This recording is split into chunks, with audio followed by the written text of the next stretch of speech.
Oramos e te agradecemos, amém, amém.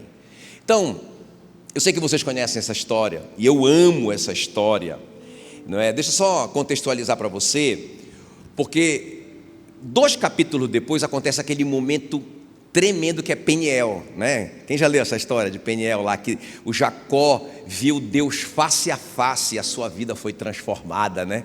Foi um encontro tremendo, 2 capítulos antes. E Deus falou para o Jacó o seguinte: Jacó, sai aqui da casa do Labão e volta lá para Betel. Volta lá para Betel. Betel significa casa de Deus. Foi o Jacó que colocou o nome dessa cidade de Betel, porque foi lá que ele viu os anjos subindo uma escada e descendo. Ele falou: uau, aqui é a casa de Deus. Aí ele chamou aquele lugar de Betel. E Deus está falando assim para ele: volta para Betel e constrói em Betel um altar. Aí beleza.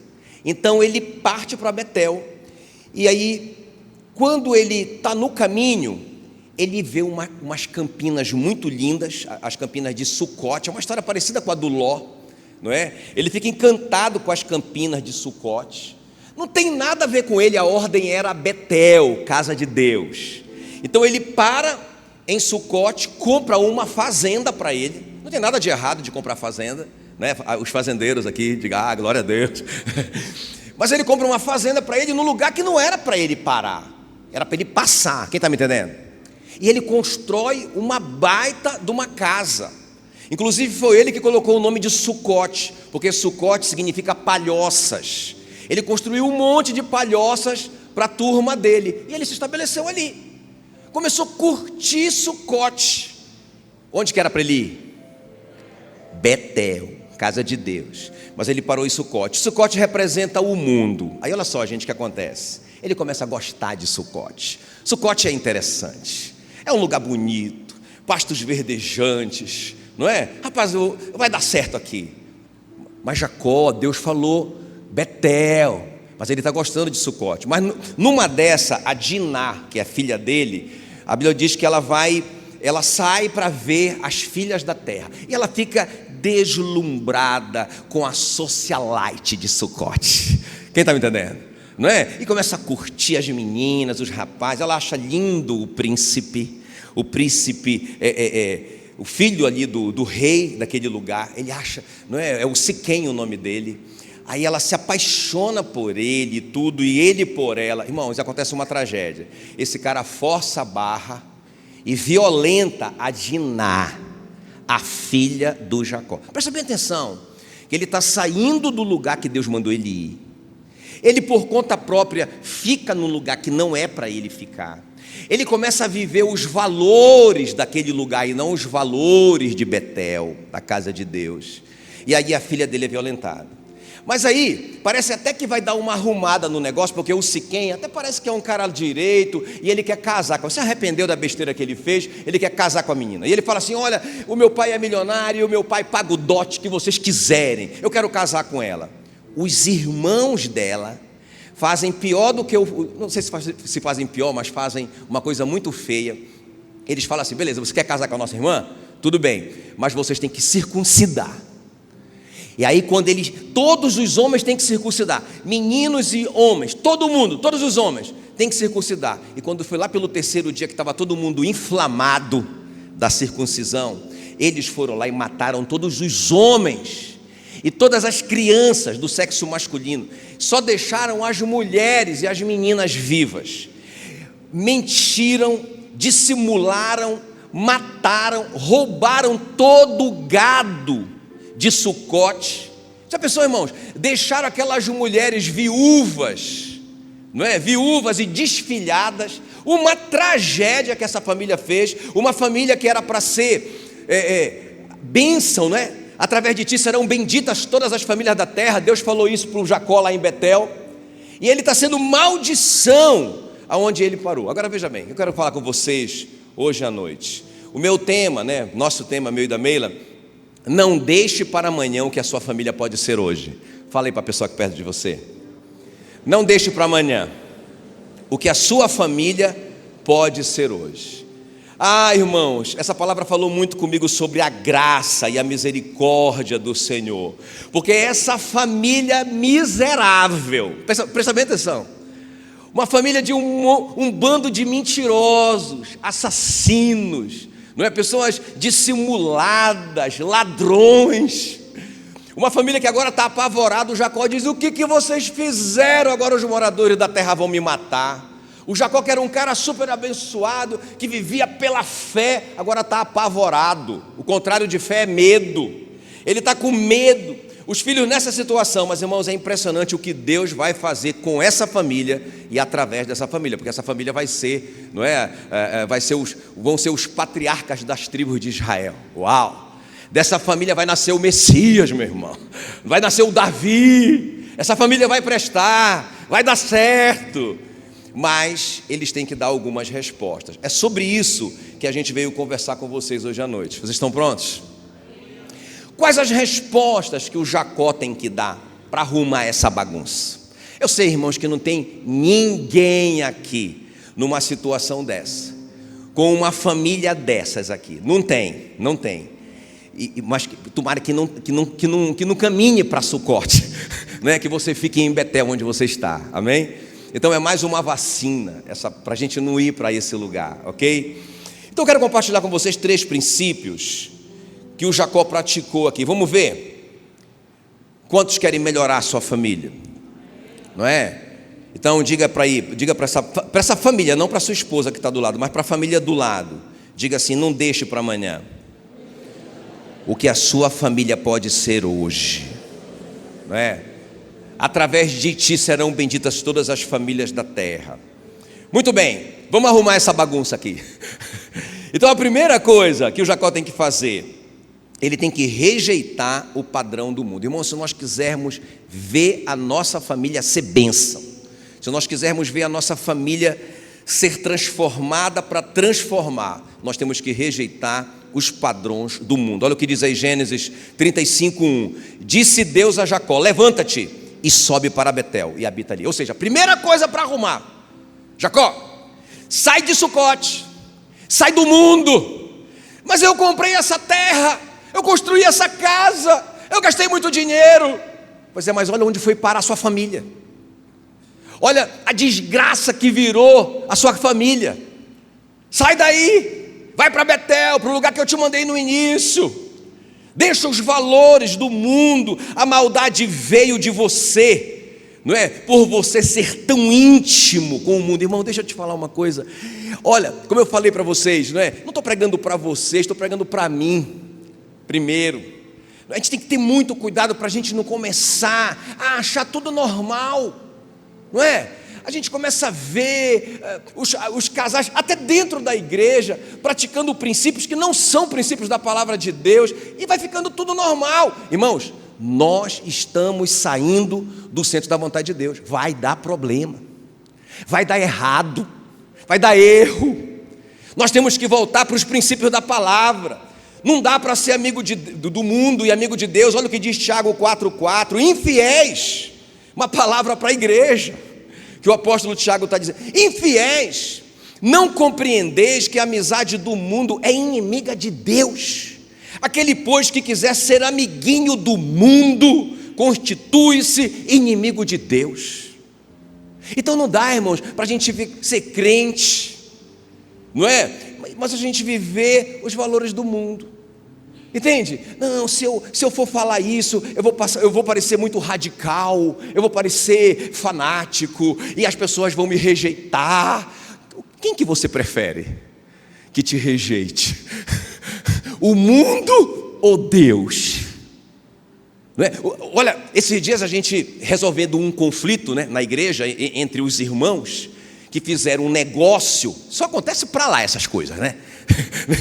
E aí os irmãos fizeram um negócio e a gente tentando resolver o negócio. Olha o que eu ouvi de um cara que é inclusive pastor. Ele falou assim: mas eu não vou entristecer a minha família. Eu disse: meu irmão, não é essa a questão. A questão é o certo e o errado. Se você fizer o certo, inevitavelmente você vai entristecer sua família. Mas se você fizer o errado, você vai agradar a sua família. Mas você vai entristecer a Deus. A questão é, Quem que você escolhe? Quem está me entendendo? Ei, quem quer restaurar sua família? Não, pastor, eu não preciso restaurar, porque tá bom. Quem quer manter assim? Saia dos padrões do mundo, saia desses valores do mundo, não é? Olha só isso aqui, ó. Irmão, se vocês ouvissem o que esses ouvidos ouvem. Agora, há pouco tempo, terminou o culto, um irmão veio me procurar. Ele queria conversar comigo porque estava numa crise no casamento e tudo. E aí ele falou: pastor, eu precisava de um conselho seu, porque o meu melhor amigo me deu um conselho, mas eu não sei, eu estou meio na dúvida, apesar de eu respeitá-lo muito. Mas ele falou assim, ele disse assim: olha, tu tem que fazer duas coisas. Primeira coisa, sai da tua casa para ela ficar com saudade de você. Aluga um quartinho, fica uns dias assim, uns 15 dias sem aparecer, para ela ficar com muita saudade.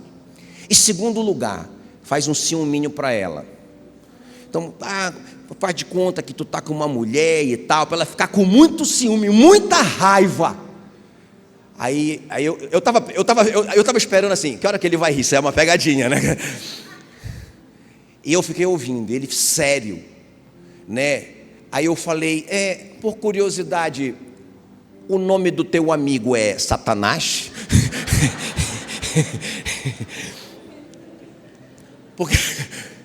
Porque, irmãos, pensa esse conselho. Não, mas eu ouvi um pior. Eu e a Meila ouvimos um pior. A psicóloga, irmãos, eu respeito demais os profissionais, os médicos, os psicólogos, os psiquiatras. Eu respeito demais essas pessoas, né? Mas tem uns caras desse aí, meu irmão, que são endemoniados. A psicóloga deu o conselho para a irmã da igreja: olha, sabe o que está faltando? Apimentar esse casamento. Coloca uma terceira pessoa, só para apimentar o casamento. É muito bom. Irmãos, isso é Sucote. Tem alguém me entendendo aqui? Isso é Sucote, isso é o mundo. E sabe, Deus está dizendo: ei, Jacó, levanta daí, rapaz. O que você está fazendo aí? Vai para Betel. Você está passando por tudo isso aí pela sua desobediência. Não era para você ficar aí, era para você ter ido para Betel. Sai daí, vai para Betel. Olha o que o Jacó fala para a turma dele: então disse Jacó à sua família e a todos os que com ele estavam: lançai fora os deuses estranhos que há no vosso meio, purificai-vos e mudai as vossas vestes. Isso foi um símbolo de uma renovação completa da vida. Renova as vestes, troca esses valores, esse jeito que o mundo se veste. Sai daí, vamos sair da fora. Olha, irmãos, a palavra trevas, já falei aqui, a palavra trevas no grego escutos é ignorância. Interessante, né? Que Satanás é o príncipe das trevas. Onde que ele reina? Onde tem ignorância. Onde eu não sei os valores da palavra de Deus. E a palavra é luz, Sofia, é sabedoria. É interessante que quando eu tenho sabedoria, quando eu tenho luz a respeito de algo, Satanás não pode reinar, porque ele é o príncipe das trevas. Quem está me entendendo? Irmãos, nós precisamos sair da ignorância, nós precisamos sair do território de Satanás, das trevas, nós precisamos sair de Sucote e nós precisamos ir para Betel. Nós precisamos construir a nossa família nos valores da palavra de Deus, na rocha que é Cristo. É a primeira coisa que nós temos que fazer. Quem está comigo aqui? E a segunda coisa que o Jacó faz, não é? Então qual é a primeira? Quem me ajuda aí? Não ouvi. Rejeite o padrão do mundo. Seja inimigo do mundo. Custe o que custar. Seja inimigo do mundo. De mal com o mundo. Saia de Sucote. Por mais que pareça muito lindo. Cuidado. É em Sucote que é o lugar que destrói a família.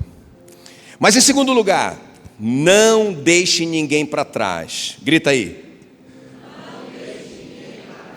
Grita aí, rejeite os valores do mundo. Grita aí, não deixe ninguém para trás. Olha o que diz, Gênesis 35:2. Então disse Jacó à sua família, a todos os que com ele estavam: lançai fora os deuses estranhos que há no vosso meio, purificai-vos, mudai as vossas vestes. Eu acho muito interessante isso aqui, presta atenção. Para quem que Jacó falou isso? Para toda a sua família, todos os que com ele estavam. Sabe, irmãos, não é só o Rogério e a Etienne, é toda a casa. Não pode ficar ninguém para trás. Todo mundo tem que se purificar. Entende o que eu estou falando? Todo mundo tem que se purificar. Todo mundo tem que lançar fora os deuses estranhos que há no vosso meio. Todo mundo tem que mudar as vossas vestes. É para todo mundo. Ninguém pode ficar para trás. A gente não pode aceitar isso, né? Lembra do Moisés, quando Moisés vai sair do Egito, que o faraó negocia com ele. Não, Moisés é o seguinte: beleza, pode ir os homens adorar o Senhor, mas deixa as mulheres e as crianças, ou seja, a família, não é? Deixa o resto da família. O Moisés responde: não vai ficar nenhuma unha, não fica ninguém para trás, vai todo mundo para adorar o Senhor. Eu acho muito lindo isso. Amém, querido? Não é para ficar ninguém para trás. Eu acho legal porque a resposta deles, Gênesis 35:4, então deram a Jacó todos os deuses estrangeiros que tinham em mãos e as argolas que lhe pendiam das orelhas, e Jacó os escondeu debaixo do carvalho que está junto a Siquém. Então, irmãos, o Jacó desafiou, e todo mundo, eu fico pensando o seguinte, quer ver? Escuta bem, eu vejo muito isso por aí, né? Aqui em Palmas eu não vejo, mas tipo assim, às vezes o marido com medo da esposa, ou vice-versa, né? Porque vocês lembram que a Raquel, ela curtia uns ídolozinhos, lembra? Lembra que quando o Labão vai atrás da família, não é? Ele vai atrás porque levaram o ídolo dele, e estava escondido debaixo das coisas da Raquel. A Raquel curtia uns ídolozinhos do lar, não é? E o Jacó sabia disso. Quanto tempo que esse cara conviveu com isso? Debaixo do teto dele, o homem de Deus. Cadê a coragem desse cara dizer: meu amor, está errado, isso é pecado, isso é idolatria, Deus abomina isso? Nunca falou. Agora Deus precisa sacudir o cara precisa ver a família dele se despedaçar toda, a filha ser violentada, os filhos virarem assassinos, ele ficar apavorado, com medo de morrer, uma desgraça na família, para esse cara se mancar e ter coragem de dizer para a mulher dele: vamos lançar fora os ídolos. Eu acho que ele falou se tremendo todo: amor, vamos jogar fora esses ídolos, Deus está mandando, meu amor. Entende o que eu estou falando? E às vezes a mulher com medo do marido, não é? Irmãos, a gente tem que estar do lado da verdade. A mulher vai ficar com raiva se você for. Imagina o cara escondendo. Irmãos, isso acontece, isso é história verídica, né? O cara escondendo que estava sendo dizimista. A mulher não sabia. Pelo amor de Deus, pastor, não deixa ela saber. Isso, ou seja, cara, isso é verdade, isso é palavra, isso é o que a Bíblia manda, não é? E aí finalmente o Jacó cria coragem para dizer: não vai ficar ninguém para trás. E ele desafia todo mundo, pessoal, todo mundo, até você, Raquel. Aqueles filhos rebeldes que quando ele confrontou: rapaz, o que foi que vocês fizeram? Vocês vão me fazer odiosos na terra, os caras vão querer me matar. O que foi? Sabe o que eles falaram? Eles falaram assim: nós íamos deixar a nossa filha, a nossa irmã ser violentada? Matamos mesmo esses miseráveis. Sabe, responderam mal para o pai, rebeldes. Agora esses filhos estão submissos. Quem está me entendendo? Irmãos, nós precisamos ter coragem de pregar o evangelho para a nossa família, amém, queridos? De falar a verdade para a nossa família. Quando nós falarmos a verdade, revelado pela palavra de Deus, eles vão submeter, como a Raquel e os filhos submeteram. Quem está comigo? Agora olha a consequência disso.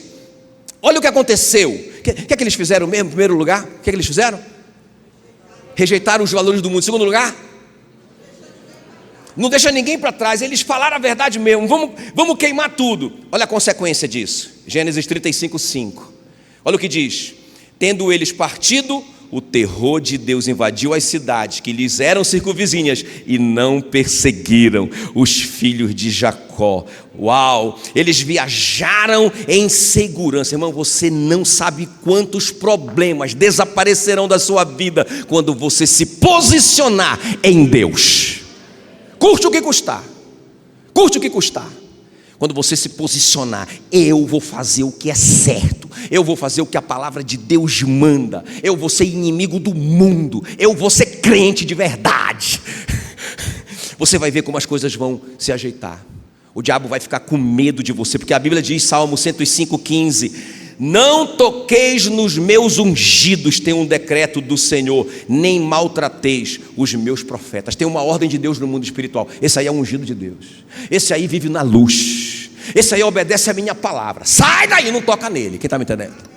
E quando eles consertaram as coisas, veio um terror dos inimigos, ficaram com medo deles e não tocaram neles. Olha o que diz Provérbio 16:7, sendo os caminhos do homem agradável ao Senhor, até os seus inimigos faz com que tenham paz com ele. Uau, uau, se você agradar a Deus, até os seus inimigos vão ter paz com você, quanto mais os homens de bem da terra. Aleluia, aleluia. Irmãos, tremendo. Quando eles fizeram isso, Deus se manifestou mais uma vez, apareceu para o Jacó mais uma vez. A Bíblia diz que Deus apareceu novamente a Jacó quando ele saiu de Padã Arã e o abençoou, e deu promessas de novo, e renovou as promessas, renovou a aliança, renovou as promessas. Tudo aconteceu quando Jacó saiu do mundo. Quem está me entendendo? Ele saiu do mundo, irmão. Saiu, né, dos valores do mundo. Aleluia, amém? Muito bem, me chamei a minha gata agora. Vamos receber ela com uma salva de palmas para Jesus. Ela vai concluir agora. Terceiro e último ponto, né?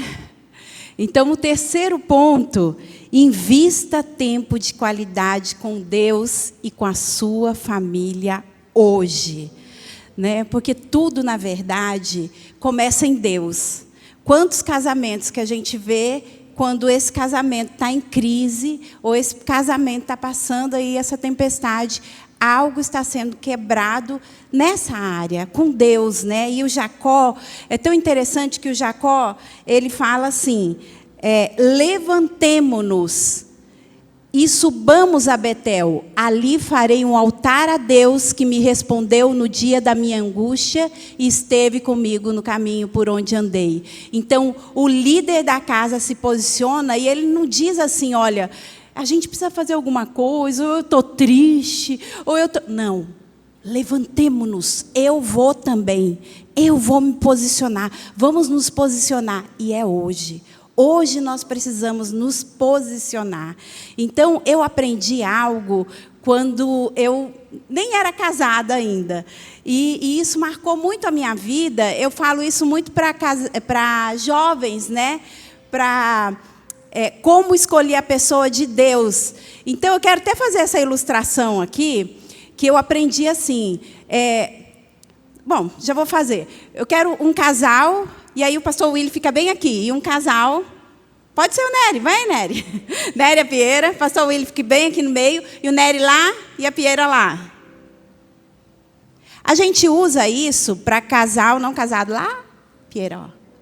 Né? Então, o pastor Willy aqui vai representar Deus, né? Então, quanto mais perto a Pieira for se aproximando de Deus, dos princípios de Deus, da palavra de Deus, né? E quanto mais perto, né, o Nery também, o pastor Nery, for se aproximando, né, de Deus, olha o que vai acontecendo. Eles vão se aproximando um do outro, não é? Olha aí, ó. É de Deus primeiro, né? E depois eles vão se aproximando um do outro. Gente, isso a gente fala assim, quando a moça, né, olha, você vai, aquela pessoa que você vai escolher, fica perto de Deus, que o homem de Deus está perto de Deus, mas isso vale para quem está casado. Então, mas o contrário também é verdadeiro. Quando a gente vai se distanciando de Deus, a gente vai se distanciando também um do outro. E isso aí é tão terrível, né? Muitas vezes dentro do casamento. Então, quanto mais perto de Deus, e aí Deus une mais, né? E os princípios de Deus une cada um. Vamos dar uma salva de palmas aqui para eles. Mas isso é verdade. Eu estava conversando com uma esposa, né, essa semana retrasada, e ela estava falando assim, que há 3 anos atrás, o esposo dela, que era um homem crente, sempre ali, fiel na igreja, sempre andando nos caminhos do Senhor, de repente ele começou a negociar muitas coisas. Não tenho tempo, não dá, e não sei o quê. E foi se afastando de Deus. E ela começou a ver esse esfriamento. E, consequentemente, ela falou, ele foi se afastando de mim.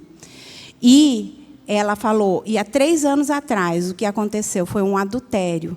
Ele ficou com uma pessoa e tudo, e ela falou assim, depois disso, nós nos aproximamos novamente de Deus, eu perdoei, e hoje em dia nós nos aproximamos demais um do outro. Houve uma restauração completa. Mas é assim, é sutil, né? A pessoa vai se afastando de Deus, vai se afastando das coisas de Deus, as coisas do mundo e as coisas, né? Como o Jackson falou, aquilo ali vai consumindo o meu tempo, minha energia, meus pensamentos e, consequentemente, vai se afastando um do outro. Foi o caso desse rapaz, que ele estava na igreja, que estava conversando com o Jackson, e eles foram se afastando de Deus, e quando eles viram, eles estavam tão afastado um do outro. Gente, muitas vezes não é uma questão assim às vezes de um adultério, de uma agressão, de algo muito grave. Não, é um distanciamento.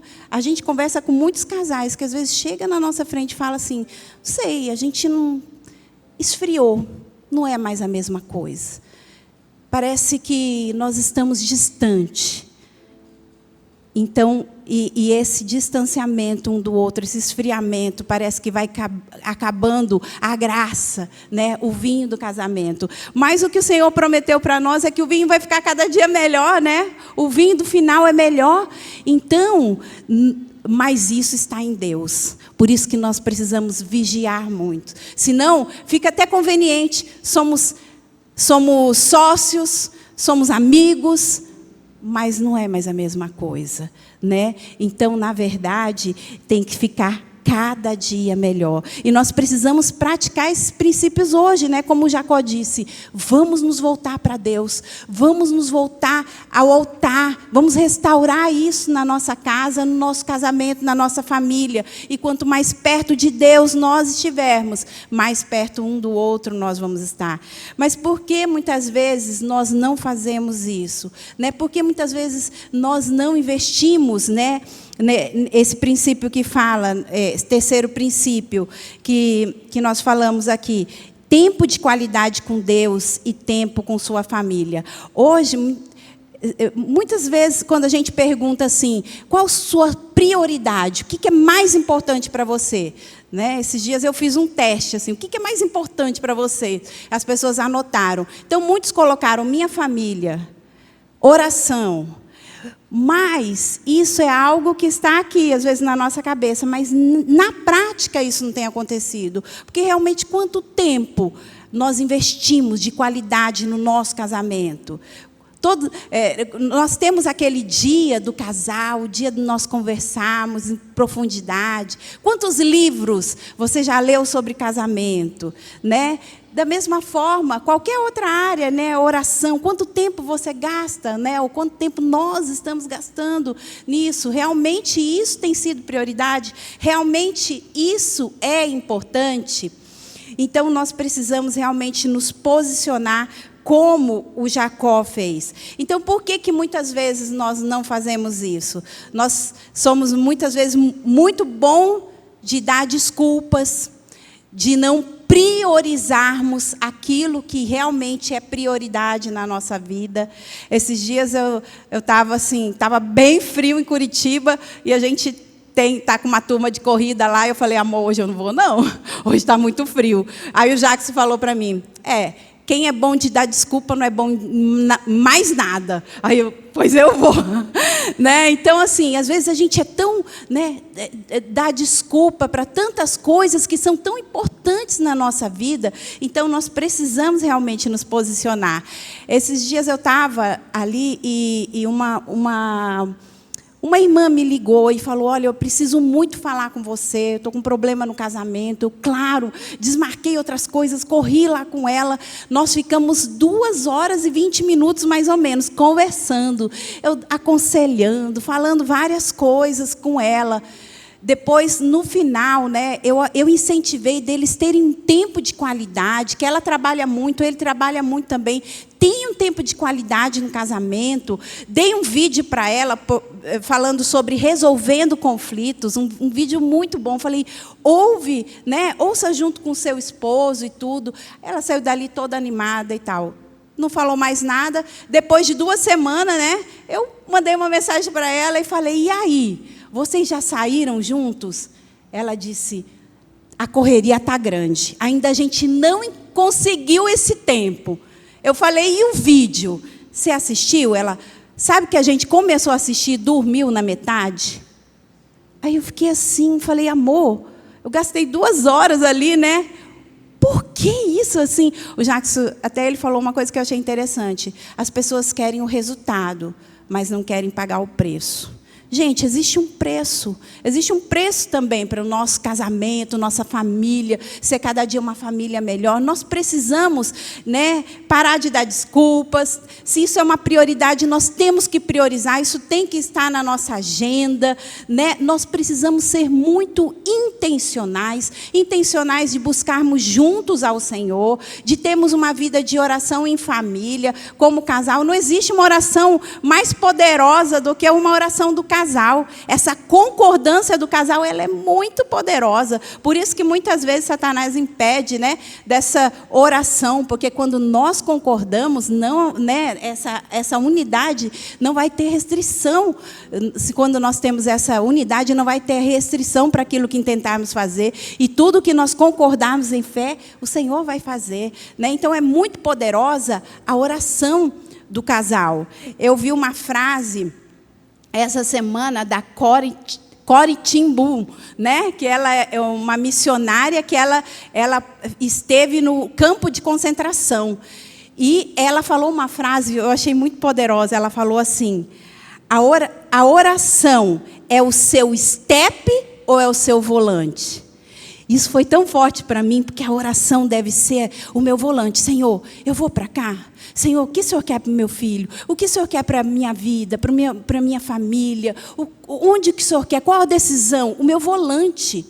Não é o step, o socorro. Senhor, socorro, agora está tudo pegando fogo. Agora isso está acontecendo. Agora eu preciso dessa bênção e eu corro para o socorro. Não, ele deve ser o nosso volante. A oração deve ser assim, né? Na nossa vida. Então, para isso, nós precisamos ser muito intencionais. Colocar na nossa agenda mesmo, como família, esse tempo de oração, sabe? E muitas vezes, para investir esse tempo com Deus, e para investir esse tempo de qualidade com o cônjuge e com a família, sabe? Não precisa, às vezes, estar tudo perfeito.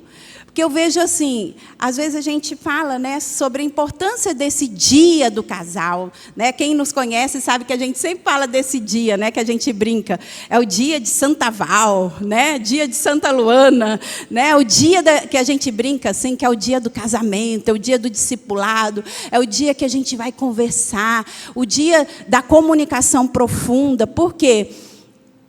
Uma das maiores dificuldades dentro do casamento é comunicação. E qualquer casamento, qualquer casal que a gente for perguntar, se vocês têm uma boa comunicação, se não estiver brigando, eles dizem, sim, nós temos. Por quê? Porque conversa trivial, mas não tem uma comunicação profunda. E isso é muito importante, realmente se conhecer, realmente abrir o coração, realmente, é como se fosse o discipulado, nós somos uma igreja em discipulado, mas do casal, sabe? Aquele dia realmente daquela conversa profunda. Isso é muito importante. Então, esse dia também, o dia do nosso namoro, esse dia especial, que não precisa ser um dia inteiro, uma noite, um almoço, um café da manhã no sábado, um dia que você estabelecer e colocar na sua agenda. Se é prioridade, tem que estar na sua agenda. Então, esse dia, né, esse dia do casal, a gente tem que conservar esse dia, a gente tem que trabalhar para que sempre aconteça. Então, não precisa ser perfeito. Eu às vezes, ouço algumas pessoas falando, mas a gente não teve dinheiro para sair. Não importa. As coisas serem especiais não depende das circunstâncias, depende de nós, né? De nós criarmos esse momento, desse momento ser especial. Esses dias, né, a gente estava numa correria tão grande lá em Curitiba. E aquela semana, a gente sempre tem o nosso dia, e aquela semana não estava dando, e a gente não podia, tinha que atender algumas demandas e tudo, e nós passamos o dia fazendo os discipulados na igreja, depois, no final da noite, teve a reunião lá com a liderança, nós chegamos em casa às 10h30 da noite. O Jacques falou, vamos fazer nosso dia hoje? Falei, amor, 10h30 da noite, né? E outra coisa, estava só 2 graus. Aí pensa, aquele frio, 2 graus, 10h30 da noite. Aí ele falou, amor, bora fazer, né? Vamos fazer ser especial. Aí ele falou, faz uma jantinha aí pra gente. Aí eu falei, mas 2 graus, até para a gente ficar junto. Aí ele falou, que a gente tem como é frio, né? Tem uma lareira. Ele falou, vou ligar a lareira, colocar uma mesa lá e tal. Gente, estava tudo para não ser especial, estava tudo para eu dar uma excelente desculpa, mas foi uma das melhores noites que nós tivemos, não foi, amor? Né? Foi tão especial, né? Aí eu falei, olha, estou me sentindo até fora do Brasil, aqui nessa lareira, né? Uma jantinha. Foi tão gostoso. Então, não depende, às vezes, sabe, do local. A gente cria circunstâncias. Se isso é importante, a gente cria circunstância, né? Eu me lembro uma vez aqui em Palmas também, que a gente... Porque, às vezes, eu também já ouvi pessoas falando assim, eu planejei tanto, e saiu tudo errado, e eu estou frustrado. Isso eu sei que não acontece com vocês, mas já aconteceu comigo. Deu tudo errado. Eu pensei numa coisa especial, no final não deu certo. Aí eu me lembro que a gente fez também, a gente gosta de umas jantinhas, né, amor? Aí a gente fez uma janta bem especial, fez uma mesa ali toda especial e tal. Ligou o ar-condicionado, claro, né? Aqui já é, né? O ar-condicionado ali e tal. E aí, acabou a luz. A gente lá na chácara, acabou a luz, e nada da luz voltar. Eu falei, não, amor, preparei tudo, estava tudo tão bonito. Ele falou, amor, tu não está percebendo? O que foi? Deus quer nos dar um jantar à luz de vela. Aí ficou tudo especial, né? Colocamos as velas ali, de repente começou o calor, né? Terminou a janta, né? E aí foi assim, pro segundo tempo, e aquele calor, né? Aí só tem casais aqui. Era um tempo de mosquito e calor, mosquito, lá na chácara. Aí eu falei, não, amor, não vai dar certo, não. Aí o Jacques, não, vai dar certo sim, vamos lá pro carro, lá tem ar-condicionado.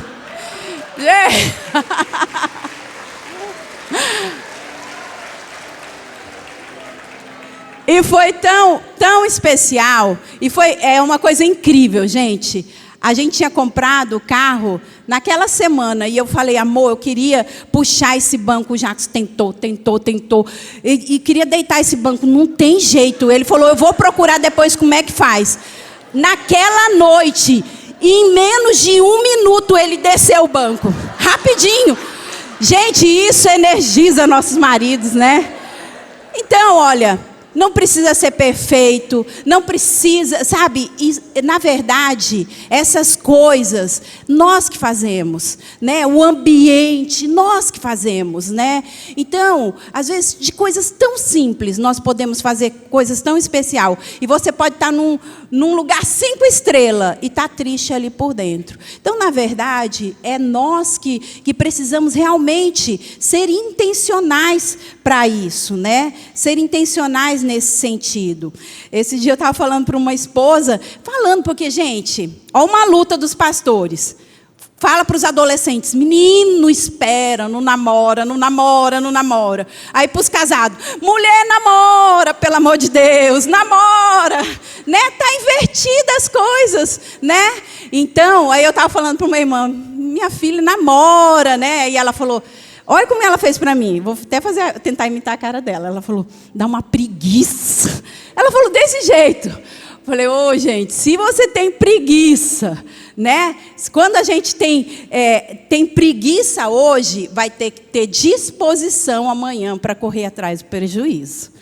Então, a gente precisa realmente se posicionar em alimentar o nosso casamento, em alimentar o nosso relacionamento com Deus e com a nossa família. Nós precisamos nos posicionar. E outra coisa que atrapalha muitas vezes é a passividade. Às vezes a gente vai ficando passivo, deixando as coisas acontecer. Porque aqui nós vimos a situação deles, foi eles tiveram um conflito. E a gente vê hoje que as pessoas não querem resolver conflitos. Por isso, tanto divórcio. Eu fujo desse conflito. Não quero saber disso. Muitos casais a gente fala, olha, vamos conversar. Ele fala, olha, prefiro não conversar. Porque não adianta. Então, você não está resolvendo um conflito fugindo da conversa. Você está adiando, porque aquilo ali está ali e está aumentando. Então, nós precisamos resolver os conflitos, né? Não pode ficar nessa passividade. Essa semana, o meu TSD foi sobre Davi. E eu estava assim, estava compartilhando com o Jacques, fiquei tão impactada assim, nesse sentido, negativamente ali, Davi dentro da casa dele, porque ele abre ali a porta, né? Abre por causa de um adultério com a Betseba, ele abre o teto espiritual ali, né? Aí depois eu fui lendo ali, o filho dele, Amnon, não estava bem, estava ali doente e tal. O Davi nem sabia, nem estava. O que é que o Amnon tinha? Não tinha, parece, essa comunicação, parece que tinha essa passividade. O primo dele foi lá e deu um conselho. O que é que você tem? Né? O primo sabia o que estava acontecendo e o pai não sabia. Isso aí, muitas vezes acontece. Os amigos sabem o que está acontecendo com nossos filhos. A amiga da esposa sabe. O amigo do esposo sabe. E nós não sabemos, às vezes, o que está acontecendo. Então, ali, aquele rapaz sabia o que estava acontecendo, deu um conselho. Olha, deita com a sua irmã, força a sua irmã. E ele foi lá e fez isso, né? E forçou a irmã dele, abusou a irmã dele, a Tamar. A Tamar foi lá, né? E o pai não estava nem sabendo o que o filho tinha. Depois, quando Davi soube que isso aconteceu, a Bíblia não mostra nenhuma vez Davi conversando, Davi repreendendo. Não. Sabe o que Davi fez? Ficou triste. Só. Ficou triste, não fez nada. Às vezes a gente está assim, estou muito triste com o que está acontecendo com a minha família, mas você está orando? Você está jejuando? Você está resolvendo os conflitos? Você está pagando um preço? Só ficar triste não resolve o problema, né? E aí, também a Bíblia não fala que o Davi acolheu a Tamar, a filha estava passando aquela dificuldade. Não, ele sabia que estava acontecendo aquilo, mas a Tamar foi ficar na casa do irmão Absalão. Aí o Absalão fica tão revoltado com o posicionamento ali do pai, com toda aquela situação do Amnon, vai lá e mata a irmã. Não, é muito trágico. Perdão, mata o irmão. Mata o irmão, perdão. E mata o irmão. Aí, toda aquela tragédia, quando o Absalão vai lá e mata o Amnon, o que o Davi faz? Nada. Fica ali triste, não fala nada, ele fica chateado, não quero ver o Absalão sai dali, vai embora, vai morar longe, passa 3 anos, o Davi chateado, mas não resolve. Depois que o Joabe conseguiu ali que eles estivessem juntos novamente, que o Absalão voltasse para ali, ele falou, tudo bem, ele pode voltar, mas ele não vem aqui na minha presença, ele fica lá e eu aqui. Gente, isso aí a gente não vê muitas vezes? Tá bom, só que ela lá, eu aqui, né? Ele lá, eu aqui. Dentro da família, às vezes, essas divisões. E não resolve. Até o ponto que o Absalão estava assim, já não aguentava mais. E ele foi ali na presença do rei, né? O Joabe conseguiu que eles se encontrassem. O que o Davi fez? Abraçou. Nem uma palavra. Não conversou nada, não falou nada. Eu já vi muitas vezes, né, situações que a pessoa brigou ali, não tem um pedido de perdão, não tem um conserto. Às vezes, começa ali, né, tipo, toma isso aqui, tá? Tenta, assim, começar a se aproximar novamente, né, um abraço, mas não resolve os conflitos. Não vai ali na raiz do problema. O Davi achou que estava certo, o Absalão achou que estava certo, e aí gerou um conflito que abalou todo aquele reino, abalou toda aquela família, né? Por causa dessa superficialidade, né?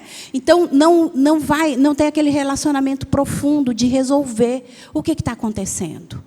Vamos sentar aqui, vamos resolver, né? Isso dá trabalho? Dá trabalho, gente. Às vezes a gente não quer trabalho, mas dá resultado?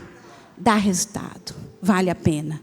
Vale a pena. Então, o dia dos consertos, o dia de resolver os conflitos, o dia do perdão, o dia de nós consertarmos os relacionamentos é hoje. Não vamos deixar para amanhã. Porque um texto, aí quando eu estava lendo esse texto, e teve aquela guerra, tudo ali, e eles...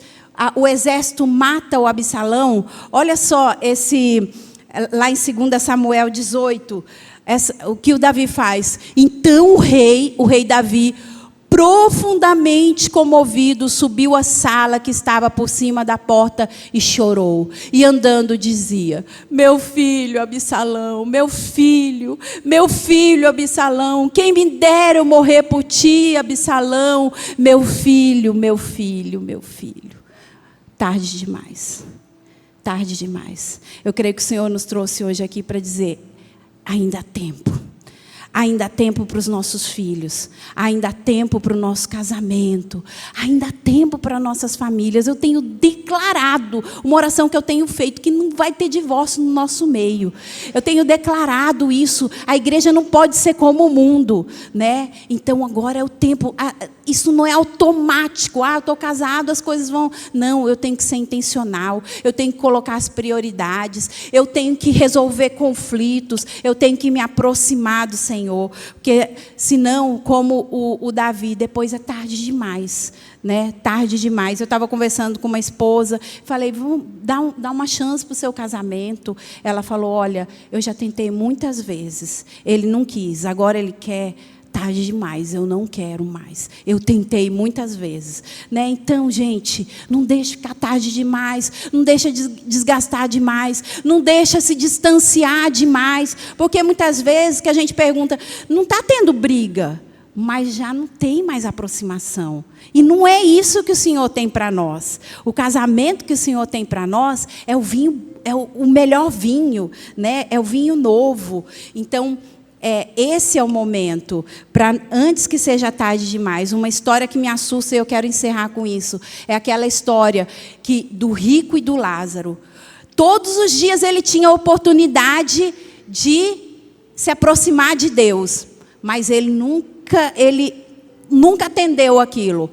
Até que um dia ele morre, e o Lázaro vai para o seio de Abraão e ele vai para aquele lugar de tormento. E ali naquele lugar de tormento ele fala: pai Abraão, eu te rogo, né? Aí o versículo lá de Lucas fala assim: porque pede para ele ir ali na minha casa para dar testemunho, a fim de virem também, de não virem também para esse lugar de tormento. Tarde demais. O pai Abraão fala: tarde demais. Não tem mais o que fazer. Ele clamou pela família dele. Tarde demais. Hoje é tempo de nós restaurarmos, hoje é tempo de nós experimentarmos o melhor dessa terra, de nós experimentarmos essa vida em abundância. Esse é o tempo dos nossos filhos voltar, esse é o tempo de nós vivermos realmente um casamento no centro da vontade do Senhor. Hoje é o dia de começar, antes que seja tarde demais, né? Queria que nós nos colocássemos em pé.